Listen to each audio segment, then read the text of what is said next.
ನಮಸ್ಕಾರ ಎಲ್ಲರಿಗೂ welcome back. ನಾನು ಮಂಜು, ನೀವು ನೋಡ್ತಿದ್ರಿ ಮಂಜು ಸ್ಟೋರೀಸ್.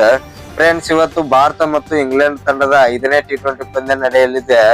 ಈಗಾಗಲೇ 5 T20 ಪಂದ್ಯಗಳಲ್ಲಿ ನಮ್ಮ ಭಾರತ ತಂಡ 3 T20 ಪಂದ್ಯವನ್ನು ಗೆದ್ರೆ ಇನ್ನೊಂದು T20 ಪಂದ್ಯವನ್ನು ಇಂಗ್ಲೆಂಡ್ ತಂಡ ಗೆದ್ದಿದೆ. 5 T20 ಸಿರೀಸ್ ನಲ್ಲಿ 4 T20 ಪಂದ್ಯ ಮುಕ್ತಾಯ ಆದ್ರೆ ಈಗ ಕೊನೆಯ 5ನೇ T20 ಪಂದ್ಯ ಇವತ್ತು ವ್ಯಾಂಕಡೆಯಲ್ಲಿ 7 ಗಂಟೆಗೆ ಸ್ಟಾರ್ಟ್ ಆಗಲಿದೆ. ಇನ್ನು ಫ್ರೆಂಡ್ಸ್, 5ನೇ T20 ಪಂದ್ಯಕ್ಕಾಗಿ ನಮ್ಮ ಭಾರತ ತಂಡ ಮತ್ತು ಇಂಗ್ಲೆಂಡ್ ತಂಡಗಳು ನಿನ್ನೆ ಪ್ರಾಕ್ಟೀಸ್ ನಲ್ಲಿ ಬೆಂಕಿಯಾದ ಪ್ರಾಕ್ಟೀಸ್ ನ ಮಾಡಿದ್ರು. ಇದರಲ್ಲಿ ನಮ್ಮ ಭಾರತ ತಂಡ ಗೆದ್ದು ವಿಶ್ವ ದಾಖಲೆ ನಿರ್ಮಿಸಿದೆ ಅಂತ ಹೇಳ್ಬಹುದು.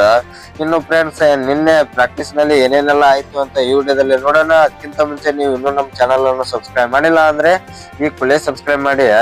ಇನ್ನು ಪ್ರಾಕ್ಟೀಸ್ ಮ್ಯಾಚ್ ನಲ್ಲಿ ನಮ್ಮ ಭಾರತ ತಂಡ ಸೆಕೆಂಡ್ ಬ್ಯಾಟಿಂಗ್ ಮಾಡಿತ್ತು. ಫಸ್ಟ್ ಬ್ಯಾಟಿಂಗ್ ಮಾಡಿದ್ದು ಇಂಗ್ಲೆಂಡ್ ತಂಡ ಅಂತ ಹೇಳ್ಬಹುದು. ಇಂಗ್ಲೆಂಡ್ ತಂಡ ನಿಗದಿತ 20 ಓವರ್ಗಳಿಗೆ 182 ರನ್ ಅನ್ನು ಗಳಿಸಿಕೊಳ್ಳುತ್ತಾರೆ. ಇದರಲ್ಲಿ ಜಾಸ್ ಬಟ್ಲರ್ ಅವರು ಒಬ್ಬರೇ 70 ರನ್ ಅನ್ನು ಬಾರಿಸುತ್ತಾರೆ. ಇನ್ನು ಲಿಮ್ ಲಿವಿಂಗ್ಸ್ಟನ್ ಅವರು ಕೂಡ 50 ಅನ್ನು ಬಾರಿಸುತ್ತಾರೆ ಅಂತ ಹೇಳಬಹುದು. ಇವರು 182 ರನ್ ಅನ್ನು ಗಳಿಸಿಕೊಳ್ಳುವಷ್ಟರಲ್ಲಿ 9 ವಿಕೆಟ್ ಗಳು ಹೋಗಿದ್ದವು. ನಮ್ಮ ಭಾರತ ತಂಡದ ಪರ ಹರ್ಷಿತ್ ರಾಣಾ ಅವರು 3 ವಿಕೆಟ್ ಮತ್ತು ಹರ್ಷದೀಪ್ ಸಿಂಗ್ ಅವರು 4 ವಿಕೆಟ್ ಗಳನ್ನು ತೆಗೆದುಕೊಂಡಿದ್ರು.